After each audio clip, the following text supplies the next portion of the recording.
بسم الله الرحمن الرحيم. باب فضل صلاة الصبح والعصر. عن ابي موسى رضي الله عنه ان رسول الله صلى الله عليه وسلم قال: من صلى البردين دخل الجنة. متفق عليه. وعن ابي الزهير عمارة بن رويبة رضي الله عنه قال: سمعت رسول الله صلى الله عليه وسلم يقول: لن يلج النار احد صلى قبل طلوع الشمس وقبل غروبها، يعني الفجر والعصر. رواه مسلم. حضرت ابو موسیٰ رضی اللہ عنہ سے مروی ہے کہ رسول اللہ صلی اللہ علیہ وسلم نے فرمایا: جس شخص نے 2 ٹھنڈی نمازیں پڑھیں وہ جنت میں داخل ہوگا۔ حضرت ابو زہیر عمارہ بن رویبہ رضی اللہ عنہ سے مروی ہے، فرماتے ہیں کہ میں نے رسول اللہ صلی اللہ علیہ وسلم سے سنا، فرماتے تھے: وہ شخص جہنم کی آگ میں ہرگز نہیں داخل ہوگا جس نے سورج کے طلوع ہونے سے پہلے اور سورج غروب ہونے سے پہلے یعنی فجر اور عصر کی نماز پڑھی۔ اس کو امام مسلم رحمۃ اللہ علیہ نے روایت کیا ہے، اور اوپر والی جو روایت ہے اس کو امام مسلم اور امام بخاری رحمۃ اللہ علیہ دونوں حضرات نے رحمہم اللہ روایت کیا ہے۔ اس میں اللہ کے نبی صلی اللہ علیہ وسلم نے صبح یعنی فجر کی نماز اور عصر کی نماز دونوں نمازوں کی فضیلت بیان فرمائی ہے کہ جس انسان نے 2 ٹھنڈی نمازوں کی محافظت کر لی، پابندی کر لی، تو وہ جنت میں ضرور داخل ہوگا۔ تو 2 نمازوں کا یہاں ذکر ہے۔ سوال پیدا ہو سکتا ہے اور اعتراض کرنے والا یہ اعتراض کر سکتا ہے، یا سوچنے والا یہ سوچ سکتا ہے کہ صرف 2 نمازوں کی محافظت کی بات کی جا رہی ہے یا پابندی کی بات کی جا رہی ہے، تو کیا بس اس کے علاوہ وہ کچھ بھی کرتا رہے، یعنی اور نمازیں نہ پڑھے، مغرب نہ پڑھے، عشاء نہ پڑھے، ظہر نہ پڑھے؟ تو اس کے 2 جواب ہیں۔ سب سے پہلا جواب یہ ہے کہ جس وقت یہ بات اللہ کے نبی صلی اللہ علیہ وسلم نے ارشاد فرمائی، اس وقت صرف 2 ہی نمازیں مسلمانوں پر فرض تھیں، فجر اور عصر، اور یہ دونوں نمازیں ایسی ہیں جس میں انسان بہت زیادہ تساہل اور کاہلی برتتا ہے۔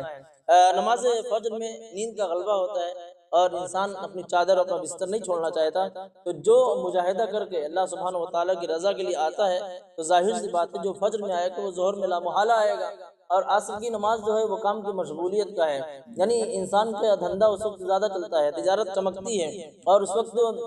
زیادہ بکری ہوتی ہے۔ تو اللہ کے نبی صلی اللہ علیہ وسلم نے یہ باتیں ان 2 نمازوں کا ذکر فرما کے یہ اشارہ دیا ہے کہ جو انسان ان 2 نمازوں کا اہتمام کر لے گا اور پابندی سے پڑھ لے گا تو وہ بدرجہ اولا، یعنی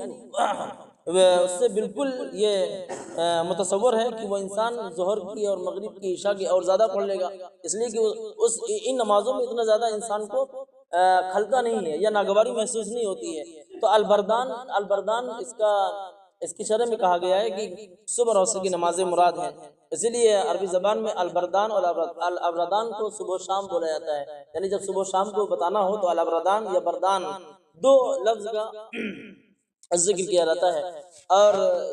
دوسرا جواب بھی جو میں نے دیا ہے کہ نیند کا غلبہ اور کام کی مشغولیت، اور پہلا جواب یہ ہے کہ انسان کو اس وقت بہت زیادہ اٹھنا ناگوار اور شاق گزرتا ہے اور تکلیف کا باعث بنتا ہے، تو اس لیے اللہ کے نبی صلی اللہ علیہ وسلم نے یہ بات ارشاد فرمائی کہ جو نماز فجر کا اہتمام کر لے اور نماز عصر کا اہتمام کر لے، یعنی کام کو اور تجارت کو یا مشغولیت کو نہ دیکھتے ہوئے، اپنے بزی شیڈول کو چھوڑتے ہوئے اللہ سبحانہ و تعالیٰ کے لیے آئے گا تو اللہ سبحانہ و تعالیٰ اسے ضرور جنت میں داخل فرمائے گا۔